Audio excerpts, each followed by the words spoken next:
In a dynamic cyber world, keeping up with basic cyber hygiene practices are critical to defend the enterprise IT environment. That requires IT leaders to have visibility of their assets to categorize threats effectively. I'm Wyatt Cash with Scoop News Group, and joining us to talk about that today is LookingGlass Cyber Solutions Chief Product Officer, Cody Pierce. Cody, thank you for joining us. Yeah, it's good to be here, Wyatt. So let me start by asking, can you share some cyber hygiene practices that specifically help security teams gain complete visibility into their IT environment to help address blind spots in the enterprise IT architecture?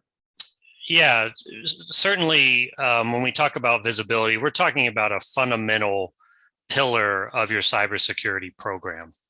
If you are building or you've established a cybersecurity program, it really starts with having complete visibility of your users and your assets.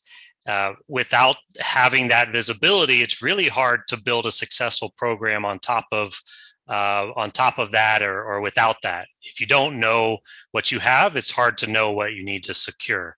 And I think visibility to me is just one of those kind of pillars that every organization should understand really well and have the tools and capabilities to enumerate their attack surface or their digital footprint and do that continuously as an input into a lot of the other fundamental cyber hygiene activities, such as monitoring and response and patch management and all the other things. It's really just a fundamental piece that every organization should improve or establish within their security program. Well, and I think you'd agree, security teams also need to gain insight into where large or small threats are in their enterprise before working to reduce the attack surface. So how would you characterize where organizations are at this point with the tools that they need to assess threat landscapes to really fully understand current and also future risk exposures better? Well, I think that organizations are just starting to understand that attack surface. And when I talk about attack surface for an organization, it's not just the assets that you may have.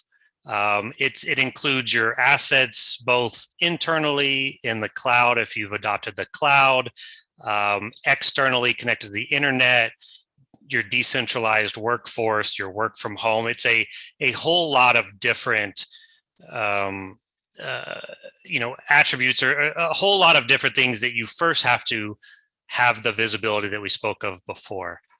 So that's that step one. And every organization, especially in the last few years, has started to digitally transform, which has complicated that visibility and complicated that understanding of what their technology and their business truly looks like. And you have to establish that before you start to understand threats and ultimately risk. So if you can get to a position where you have enumerated your digital footprint, both internally and externally, then you want to take the threat component to your risk calculation, which includes your industry that you're in.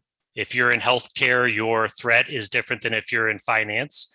The current threat landscape, the actors, their motivations, their techniques and tactics, and that becomes information that you can overlay onto your specific digital footprint or attack surface. And it's an iterative process, and you need to build automation and get the tools in place that help you do that automatically and continuously.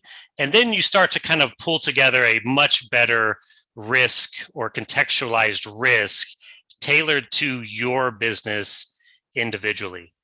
And we really want to think about your business or your organization individually, because there are so many different inputs into that calculation, such as your threat profile and your attack surface or your digital footprint profile.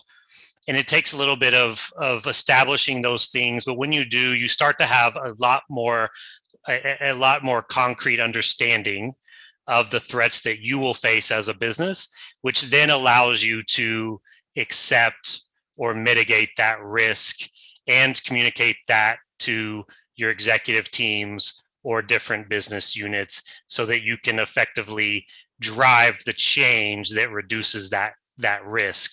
And I always like to think of cybersecurity, especially at the leadership level, being a project management function.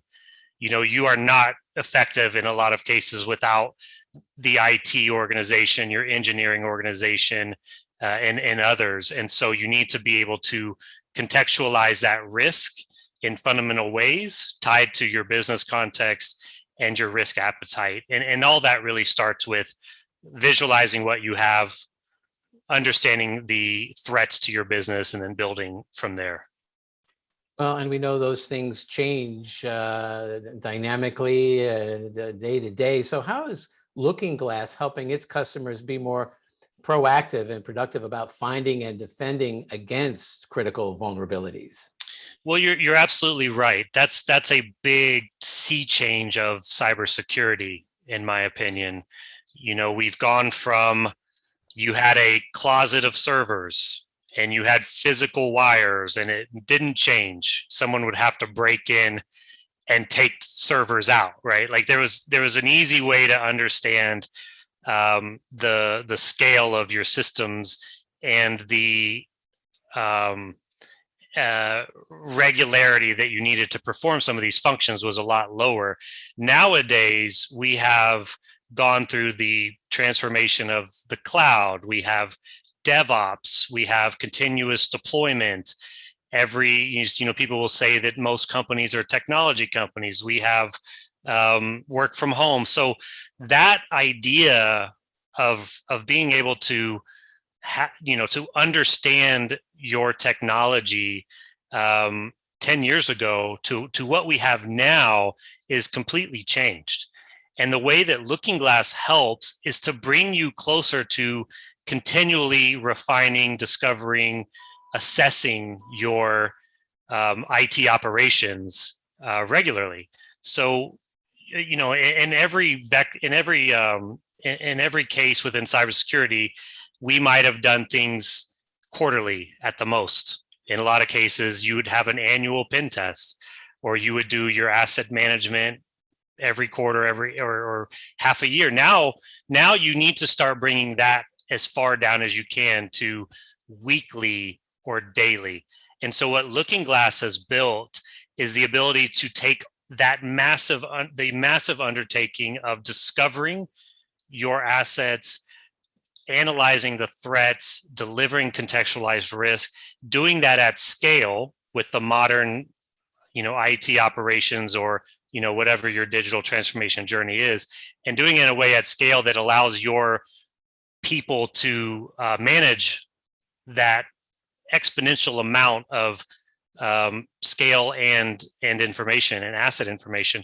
Doing that all for you really is the only way to get on top of it these days. And it'll continue to become even more of a priority as we get to multi-cloud, hybrid cloud, edge computing, Internet of Things.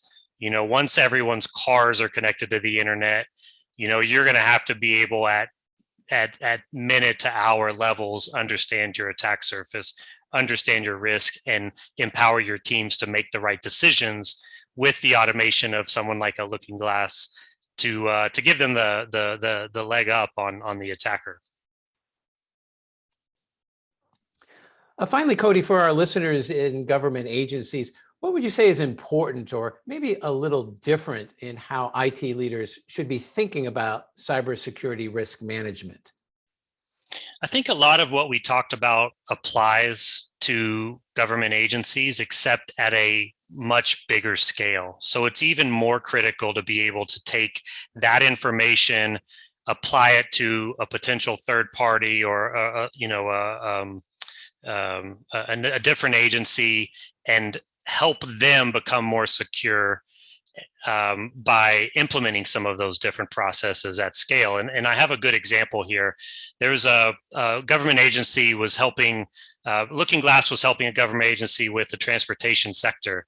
And essentially what they needed to know very quickly was if they were being exploited by a nation state actor for a specific vulnerability. So if you can imagine the amount of information that needs to be collected and processed, and then have the risk overlaid, that agency and that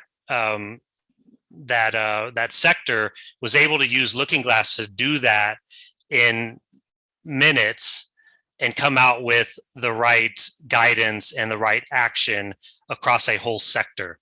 And that's a lot of what the government agencies and the people that we work with focus on. They focus on the sector by sector risk assessment.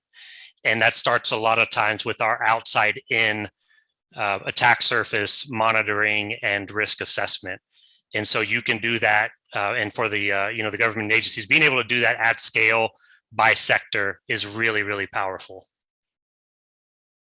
Well, thank you so much, Cody, for sharing that example and your insights today about, how to better manage the attack surface and improve cyber hygiene practices. So thank you again for being with us. Sure, my pleasure.